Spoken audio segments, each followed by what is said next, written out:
I'm sure it is.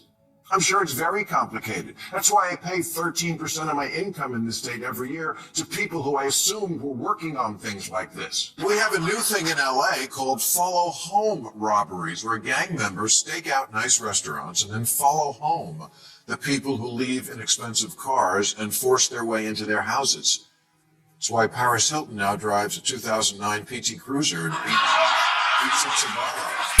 Once again, Bill Maher is slamming Gavin Newsom, saying that his leadership has made California's problems worse. This time, Karen Bass is confined within the blast radius. Maher does more than simply criticize. He analyzes, exposing the mindset and laws that make the Golden State a cautionary story. It's nasty, funny, and unrestrained. So put on your seatbelt. Let's begin by clicking the subscribe button.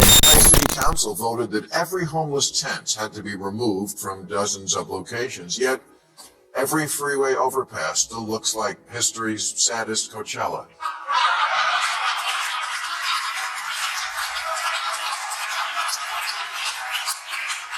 The homeless are both preyed upon and, frankly, a concern that they will do God knows what.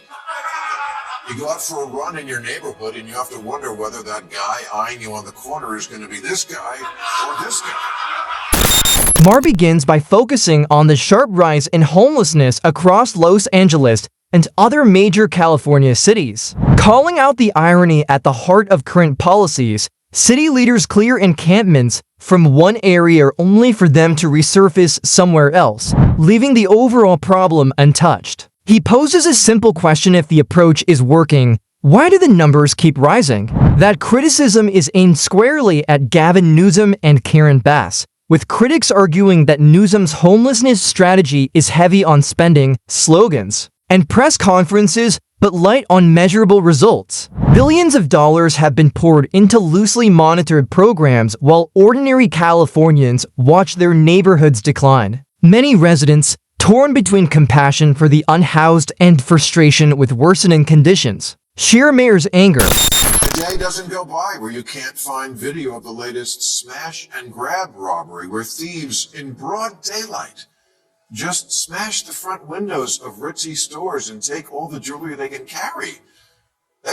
Critics argue that this situation didn't develop overnight and suggest it has been shaped by recent policy choices. And Maher agrees, saying the state has taken an overly lenient stance on crime that favors offenders over public safety. He points to shoplifters walking out of stores with armfuls of goods, confident there will be little consequence, while repeat offenders move through the system again and again with minimal repercussions. Maher ridicules the notion that lighter penalties discourage wrongdoing, arguing instead that they embolden it. As businesses shut their doors and neighborhoods grow more uneasy, he says it's everyday Californians who bear the cost. And when did they legalize shoplifting?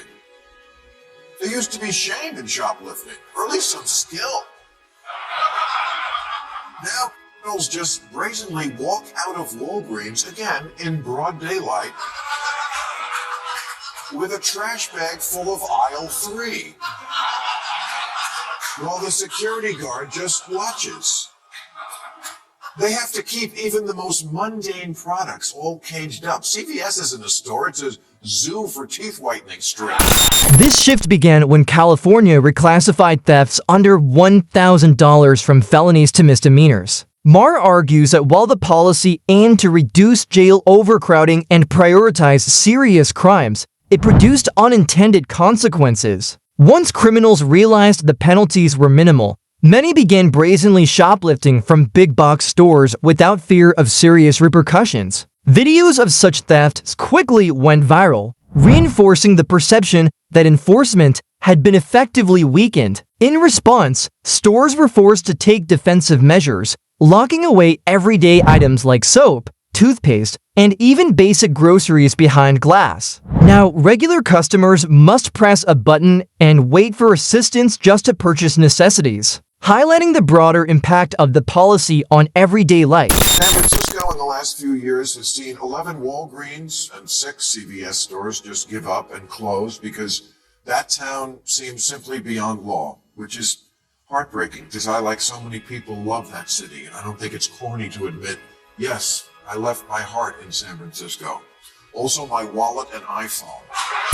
Maher highlighted a problem many Californians know all too well. The valuables left in your car can vanish after even a short trip. He notes that this wasn't always such a common risk, but recent spikes in car thefts and break-ins have made even brief outings dangerous. Tens of thousands of vehicle thefts and thefts from autos have been reported in Los Angeles over the past few years, making it one of the state's top burglary hotspots. San Francisco, too, has a long history of rampant auto break-ins and property crime, heightening public concern. Rather than minimizing the issue, Maher uses these statistics to illustrate how many residents feel trapped between rising crime and what they see as inadequate. Responses from both Sacramento and local authorities. Bay Area citizens have been complaining in recent years about all the human feces in the streets, but now the streets are full of something else. They call it San Francisco snow. It's glass, piles and piles of shattered glass everywhere from car windows being smashed. It's so routine to have this happen to any parked car that people purposefully leave the windows down and the glove compartment open so thieves can see there's nothing of value, or they leave a note on the car politely assuring the thief that there's nothing worth stealing and please don't break the windows. Dear Mr.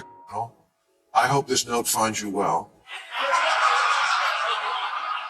Maher points to the extreme reality. In places like the Bay Area, where the situation has become so absurd that some car owners leave handwritten notes in their vehicles, warning thieves there's nothing worth taking a desperate attempt to prevent another window from being smashed. He emphasizes that this is hardly a clever solution. Public frustration grows as people are forced to adapt to problems that show no signs of improvement, with law-abiding residents adjusting to crime instead of expecting the government to prevent it. In some areas, people even leave their car windows slightly open out of sheer exhaustion, not carelessness. Tired of constantly repairing broken glass and paying for insurance policies they never chose. Maher argues this is what happens when laws are created without considering real-world consequences and governance drifts away from reality. When people feel unprotected, they stop relying on institutions and begin creating their own survival strategies. What is so disturbing here is not just that there's more crime and mayhem, it's the audacity of it all. Like there's no lines anymore that can't be crossed. Like don't walk on stage during a live show.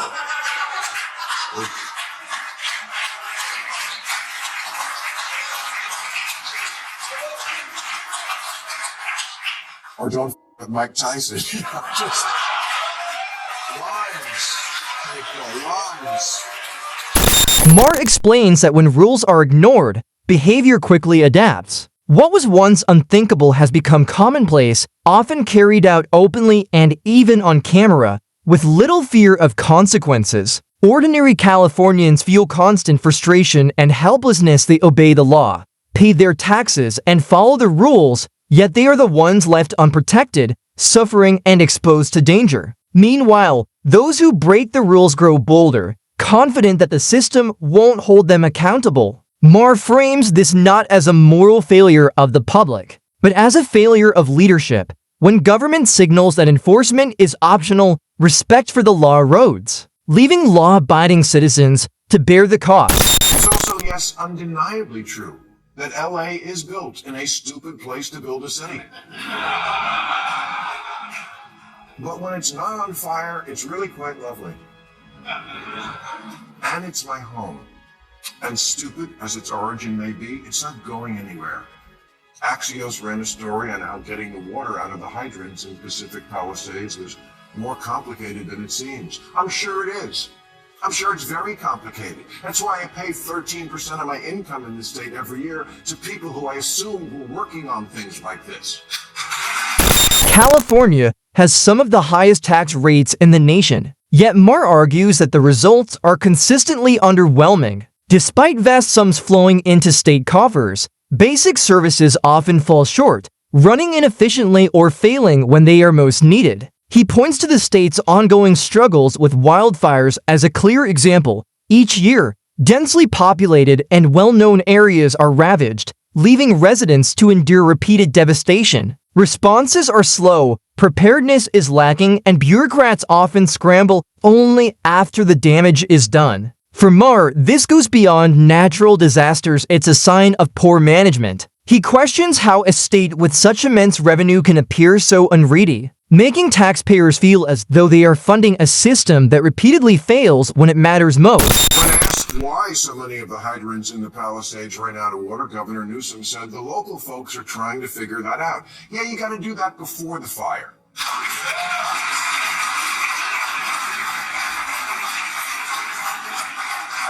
At least in the Palisades, the hydrants were still there. 300 other ones around the city are just gone, stolen for parts. One of the 3 reservoirs for the Palisades was offline at the one time of year when it was most needed.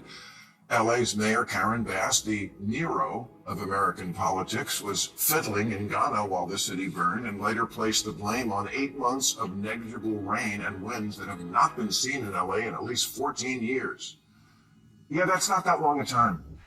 Maybe look in the history books to see how our ancestors handled it back in 2011. What truly frustrates Maher and many Californians is the ongoing wildfire crisis. Every year, wildfires ravage towns, destroy homes, and wipe out sources of income. Yet leaders like Karen Bass and Gavin Newsom seem to repeat the same cycle with little meaningful change. Warnings go unheeded, planning is insufficient, and explanations come only after the damage is done. For Maher, it's not nature's fault, it's leadership's resistance to change, whether in controlled burns, forest management, or infrastructure upgrades. These conversations happen after every fire, but before the next one, not much appears to improve, making the cycle costly, exhausting, and dangerously predictable. Beyond the flames, Maher highlights California's broader failures. City councils rush to clear encampments while homelessness persists. Crime rises as regulations without teeth leave theft and auto break-ins unchecked. And residents are forced to leave notes on their cars or crack windows to prevent damage. From Los Angeles to the Bay Area, Californians face growing problems. Yet the state, despite some of the highest taxes in the nation, often fails to protect or serve them. Mayor's commentary cuts through it all sharp, unflinching, and inevitable, capturing the anger, frustration, and desperation that many feel. This brings us to the end of today's video. Please like and subscribe for more, and thank you for watching.